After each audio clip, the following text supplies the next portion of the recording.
Welcome to the Basic Concepts of Penetration Testing and Ethical Hacking section. Now, before learning how to perform penetration tests on live systems, let's first learn exactly what the penetration test is and what the basic concepts are, the way that I define them, and the way that I'm going to use them throughout the course. Please, I want to warn you that this section is prepared to teach you the basic concept of penetration testing and ethical hacking. So I strongly recommend watching the lectures of this section. However, if you already know the concept and terminologies of penetration testing, or if you're just impatient and you really want to get right to the hands-on practice, you can go ahead and skip this section. I give you permission. Not that you needed it anyway. In this section, we're going to learn what the penetration test is, and from now on I'll just abbreviate it to Pentest, the types of security tests and audits that we perform to understand the strength of an IT network, security audits, vulnerability assessments, and pen tests, the basic concepts of offensive security, asset, threat, vulnerability, and risk, the pen test approaches from black box to white box. And what about the steps of planning a pen test? What is the purpose of the test? What is the scope of the test? What are the requirements to test the scope and the restrictions of the test? We're also going to learn the main phases of a pen test: reconnaissance, aka information gathering, scanning the network and scanning for the vulnerabilities, exploitation, aka gaining access, and post-exploitation, covering the tracks of the test, and reporting the test results. We're also going to learn the legal issues that you should know about and obey, and the worldwide organizations that determine and publish pen test standards. So, first things first, what is the penetration test? To answer this question, I would like to show you 3 definitions from 3 different resources. Talk about reconnaissance. The first one is from Wikipedia. The definition of penetration test in Wikipedia is as follows, and I quote, "An attack on a computer system with the intention of finding security weaknesses, potentially gaining access to it, its functionality, and data," end quote. Now, I want you to pay attention to the words "with the intention of finding security weaknesses." Second definition is from the CISSP Preparation Guidebook, and I quote, "A pen test can determine how a system reacts to an attack, whether or not a system's defenses can be breached, and what information can be acquired from the system." Now, the words that I want to emphasize here are how a system reacts to an attack. And the last definition is from another book. It's called Penetration Testing, Protecting Networks and Systems. And I quote, "Pen testing is the simulation of an attack on a system, network, piece of equipment, or other facility, with the objective of proving how vulnerable that system or target would be to a real attack," end quote. I want you to notice the words here, the simulation of an attack. So my take on this, since you're asking, is basically bringing a few of these selected parts of the previous definitions together. So, my definition: a penetration test, or pen test, is the attack simulation on IT systems with the intention of finding security weaknesses to determine how systems react to these weaknesses. See what I mean? Now, in a cybersecurity point of view, we can classify the cybersecurity tests and audits into 3 parts. A security audit typically checklists of best practices, of course, in terms of cybersecurity. Vulnerability assessment, identifying the security holes. And penetration tests, the main subject of this course. Now, a computer security audit is a manual or systematic, measurable technical assessment of a system or application. Security audit assessments include performing security vulnerability scans for best practices, interviewing staff to understand the level of information security awareness, reviewing the access controls of the applications and operating systems, and analyzing the physical access to those systems. An important point to take into consideration is, in order to be able to get the most accurate results, we should perform the security audits with admin privileges. Now, perhaps the major question is, where can we find the best practices to perform security audits? Good question. Thankfully, there are some organizations and consortiums which regularly publish and update the security audit checklists of IT systems. And these are the most popular organizations to collect checklists from. The Center of Internet Security is a nonprofit organization formed in October of 2000. Its mission is to, quote, identify, develop, validate, promote, and sustain best practice solutions for cyber defense, and build and lead communities to enable an environment of trust in cyberspace, end quote. Now, they call checklists benchmarks, but benchmarks are not the only thing that they're known for. In fact, if you're administering IT systems, cisecurity.org should be one of your home pages. Bookmark it right now. I'll wait for you. NIST, the National Institute of Standards and Technology. It's a physical sciences laboratory as well as a non-regulatory agency of the United States Department of Commerce. Its mission is to promote innovation and industrial competitiveness. If you visit their website, shown in the slide here, you'll find the National Checklist Program repository of their National Vulnerability Database Program. They have a wide range of up-to-date checklists. To help system admins automatize the audits, a couple of checklist formats have been created by these organizations. If you can create your own programs or scripts according to these standards, you'll be able to use a massive number of checklists to audit your systems. I'll let you know what some of the best-known checklist standards are. XCCDF.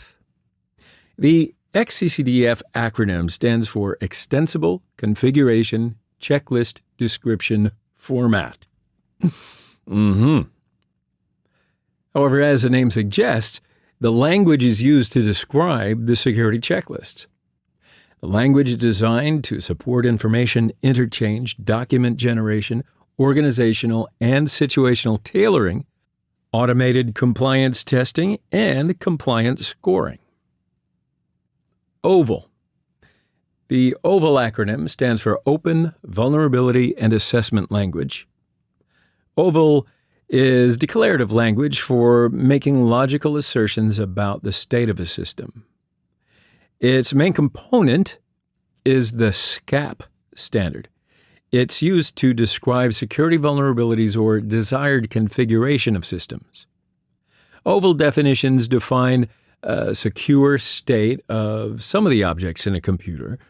For example, configuration files, file permissions, processes. OVAL definitions are evaluated using an interpreter called Scanner. You can, of course, create your own tool to automate your audits or use the tools created before. CI Security has a tool. It's called SysCat, CySecurity Configuration Assessment Tool, which automates benchmarking of a number of operating systems. Vulnerability assessment is a process of defining, identifying, and classifying the security holes in IT systems. An attacker can exploit a vulnerability, the name of a particular security hole, to violate the security of a system. Now, some known vulnerability types are authentication, authorization, and input validation vulnerabilities. And the main difference between the vulnerability assessment and the penetration test is that you do not go beyond finding the vulnerabilities in a vulnerability assessment process. You don't try to gain access or maintain the access you gained and all that. So you won't be sure whether or not the finding really exists or, very important, if it's a false positive. Now, you may find some explanations where vulnerability scanning and vulnerability assessment are used for the same reason. However, as you know now, vulnerability assessment is a process that covers the vulnerability scanning. A vulnerability assessment basically consists of the following steps: identify assets and build an asset inventory. Do you know what the asset is? No worries. Just wait for the next slide. Be patient, my young apprentice. Categorize assets into groups. Scan assets for known vulnerabilities. Rank the risks. Manage the remediation process. And perform follow-up remediation scans to be sure that they're gone. There are tons of systems and services in an IT network. You should scan all the hosts and services of your IT system. Manual scan is, well, almost impossible in practice. So thankfully, we have vulnerability scanners or vulnerability assessment tools, which help you to follow the other steps of the assessment. Qualys, Nessus, and Nexpose are three of the most popular vulnerability scanners. These are commercial tools. Although they have a free community edition, you will have to pay to use all of the functionalities of the tools. OpenVAS, Open Vulnerability Assessment System, is a free and open source tool supported by a pretty good community. So throughout the course, we're going to be using some particular terminology quite often. So it's better if we just define them up front, and then that way, if you get to know them now, you won't be running the glossary every time you come across it. So here we have the asset: people, property, and information. People may include the employees or the customers, along with other invited persons, such as contractors or guests. Property assets consist of both tangible and intangible items that can be assigned a value. Intangible assets include reputation as well as proprietary information. The information itself may include databases, software codes, critical company records, and many other intangible items. In short, an asset is what we are trying to protect. Threat: anything that can exploit a vulnerability, intentionally or accidentally, and obtain, damage, or destroy an asset. In other words, a threat is what we're trying to protect against. Vulnerability: weaknesses or gaps in a security program that can be exploited by threats to gain unauthorized access to an asset. A vulnerability is a weakness or gap in our protection efforts. Risk: the potential for loss, damage, or destruction of an asset as a result of a threat exploiting a vulnerability. Risk is the intersection of assets, threats, and vulnerabilities. So why is it so important to understand the difference between these terms?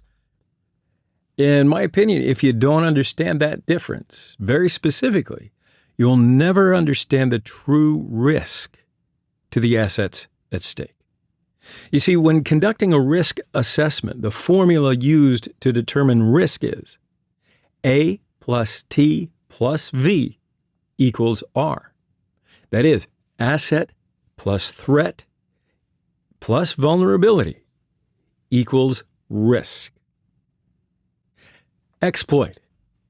Literally, it should be defined as a piece of software or a sequence of commands that takes advantage of a vulnerability to cause unintended or unanticipated behavior to occur on computer software or hardware.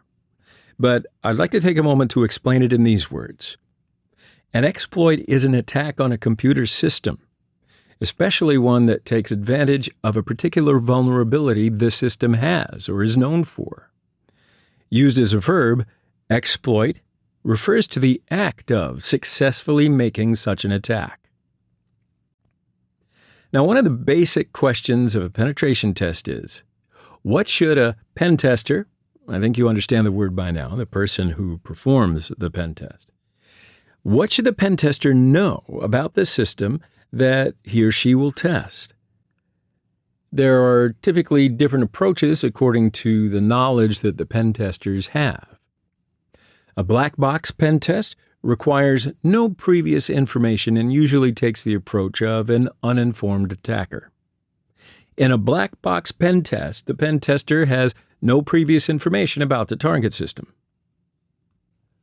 White box testing is a pen testing approach that uses the knowledge of the internals of the target system to elaborate the test cases. For example, in application pen testing, the source code of the application is usually provided along with design information.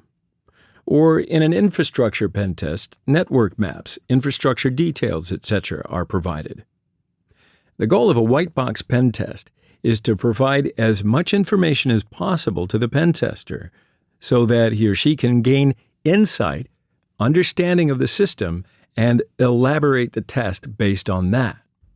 Of course, each approach has some advantages as well as some disadvantages, so let's have a look at that now. The advantage of a black box pen test is that it simulates a very realistic scenario. And these are the disadvantages of the black box pen test. Testing time cannot be maximized in certain scenarios. Some areas of the infrastructure might remain untested. The advantages of a white box pen test are you can perform a deep and thorough test. It maximizes the testing time, so you don't need to spend time to find out the system information. It extends the testing area where black box testing cannot reach, such as the quality of code, application design, etc. Now, some people might think that the white box approach is not realistic, as the pen tester is, just not in the same position as a non-informed potential attacker. Don't agree with this, though, because there might be some inside attackers, or a hacker might have access on an insider's computer, and he or she can potentially learn all the information of the system. Got it? So these are the steps you should take while planning a pen test. We'll see them here in detail. The first step of planning a pen test is to identify the needs of the customer. Here I use the word customer as the owner of the IT system that you perform a pen test for. Of course, the customer's basic need is to identify weaknesses in the information system and take measures before a real attack occurs. But here we should find the methods and targets according to the customer's sensitive topics. For example, who is the most important threat for the customer? An insider, an employee of that company, or an outsider? What is the most important asset that the customer wants to protect? A customer database, financial records, etc., etc. From physical security to web applications. There are a lot of different topics and infrastructures that may be subject to the pen test. There are a few factors to decide the scope of the pen test. The first factor, of course, is asset groups of the customer. And by that I mean you cannot test the wireless systems if the customer doesn't have a wireless network, right? But generally speaking, of course, the customer will decide the scope, but please remember, in most cases, you should guide them to decide the correct scope. You should prepare everything you'll need in the pen test. In addition, you should inform the company to be prepared for the pen test as well. On the pen tester side, you'll need the attacker system such as laptop, external disks, USB sticks, etc. And you should be sure that all the necessary applications are installed on these systems. As another important part of preparation, do not forget to install and update the software tools that you'll be using. Just double check. On the other hand, advise the owner of the IT system to have the following setups before the pen test. Monitoring solution. To detect the attacks is as important as to prevent them. In addition, monitoring will let them know what you do throughout the pen test. Since all the pen tests have some risks, it would be better that the owner of the IT system have an up-to-date backup so that they can prevent any possible data loss. And lastly, you should be ready for a service interruption during the pen test, so help the system owner to prepare an emergency response plan. Now, of course, we cannot perform everything we want during the test. Since we are under the rules of an agreement, we do have some restrictions. But please don't forget that the actions we perform in a pen test are totally illegal unless we have an agreement with the legal system owner, right? So these restrictions are mostly defined in the rules of engagement and, of course, in the non-disclosure agreement. A non-disclosure agreement, NDA, is a legal contract between the pen tester and the system owner that outlines confidential information that the parties wish to restrict access to or by third parties. You will probably access the most critical and confidential data of the system owner, so this agreement is very important, especially for the system owner. Rules of engagement will decide the limits of the pen test. It basically decides the scope, total test duration, the times that the attacks will be performed, and the methods to be used.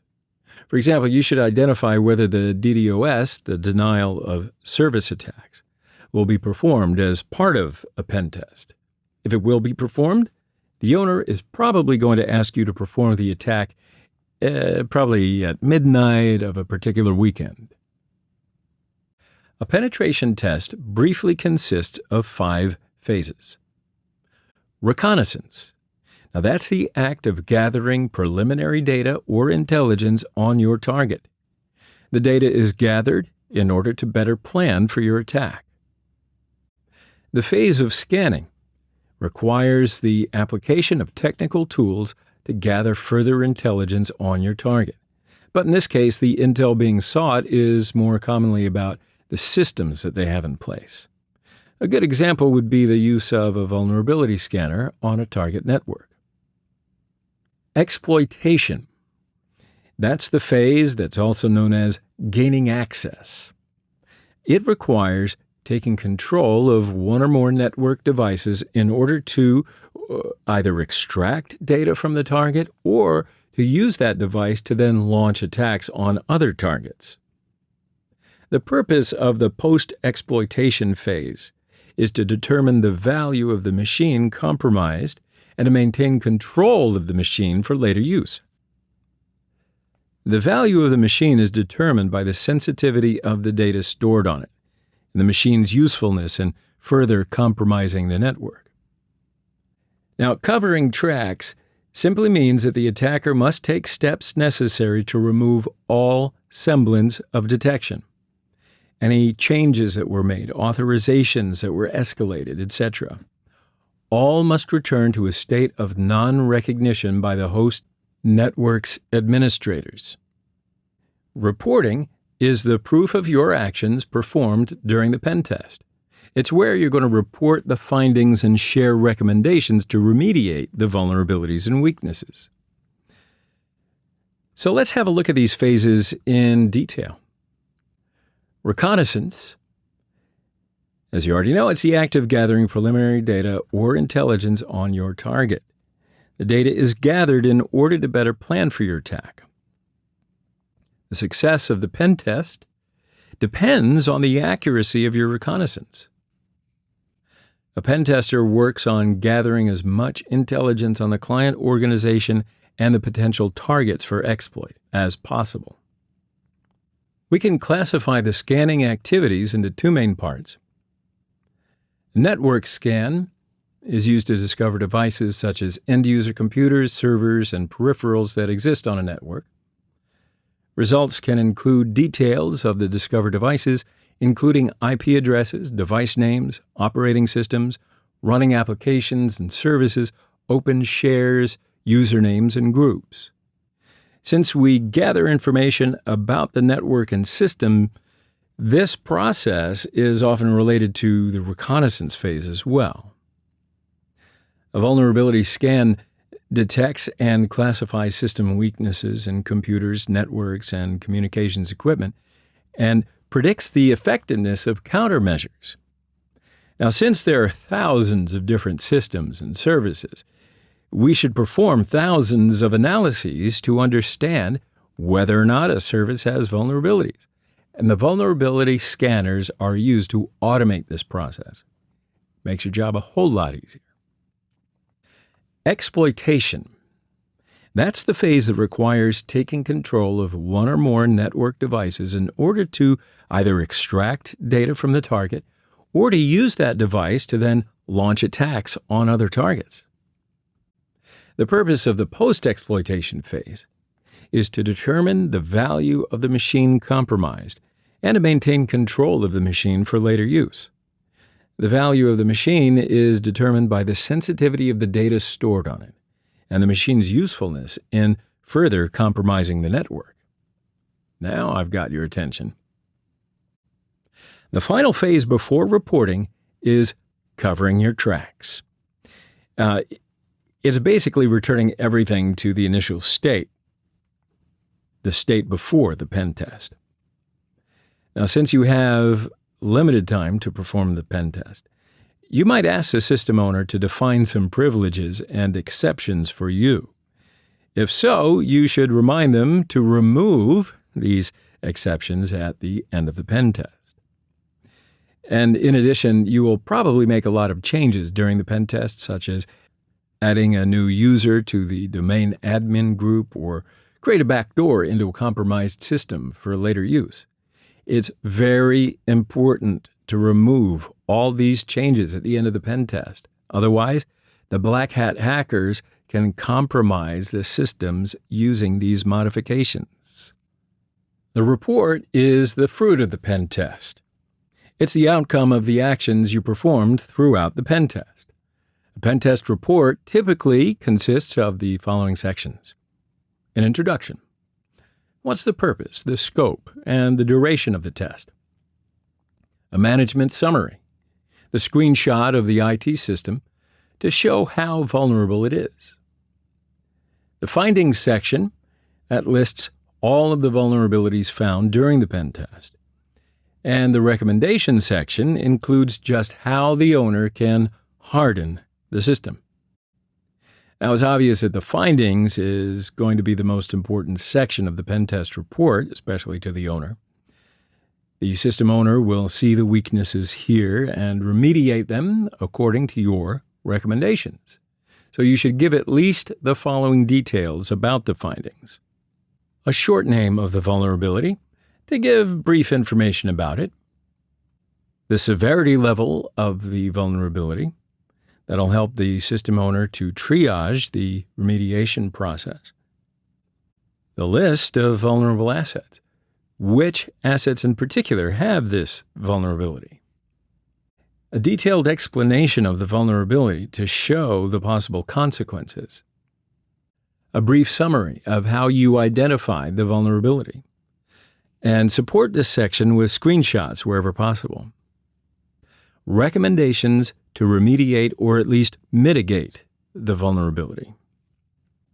And finally, Share the references about the vulnerability to let the system owner find out more about it.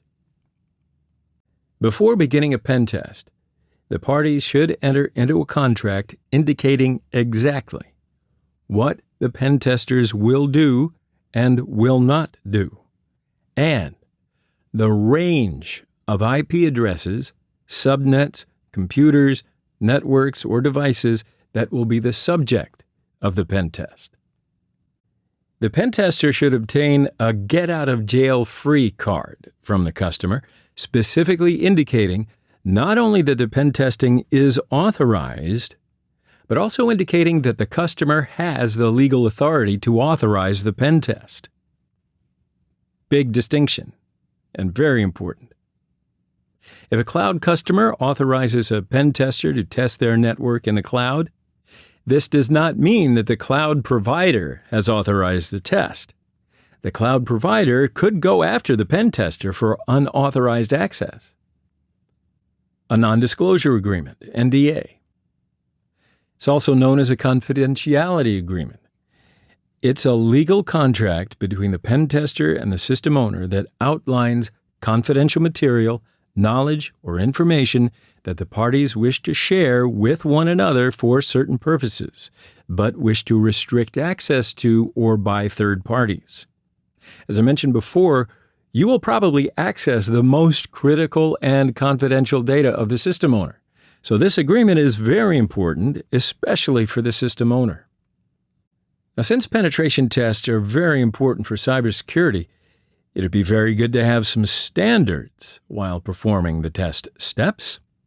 And thankfully, we have several organizations and consortiums to identify the standards. The best-known ones are PCI DSS. It's the Payment Card Industry Data Security Standard. PCI DSS is the worldwide payment card industry data security standard that was set up to help businesses process card payments securely and reduce card fraud. Sad but true fact here that money seems to be the most important thing for human beings, so these guys identify the standards of cybersecurity. OWASP is the Open Web Application Security Project. It's a worldwide, not-for-profit charitable organization focused on improving the security of software. So you can find standards of application security right here. Pentest, Penetration Testing Execution Standard, was started as the brainchild of 6 information security consultants attempting to address deficiencies in the penetration testing community in 2009. Pentest helps penetration testers adhere to best practices, so check them out. OSSTMM, Open Source Security Testing Methodology Manual, is methodology to test the operational security of physical locations, workflow, human security testing, physical security testing, wireless security testing, telecommunications security testing, data network security testing, and compliance. NIST, the National Institute of Standards and Technology. It's a physical sciences laboratory and a non-regulatory agency of the United States Department of Commerce. Its mission is to promote innovation and industrial competitiveness. They're very good at defining standards, though. SB 800-115 is a technical guide to information security testing and assessment. The purpose of this document is to assist organizations in planning and conducting technical information security tests and examinations, analyzing findings, and developing mitigation strategies.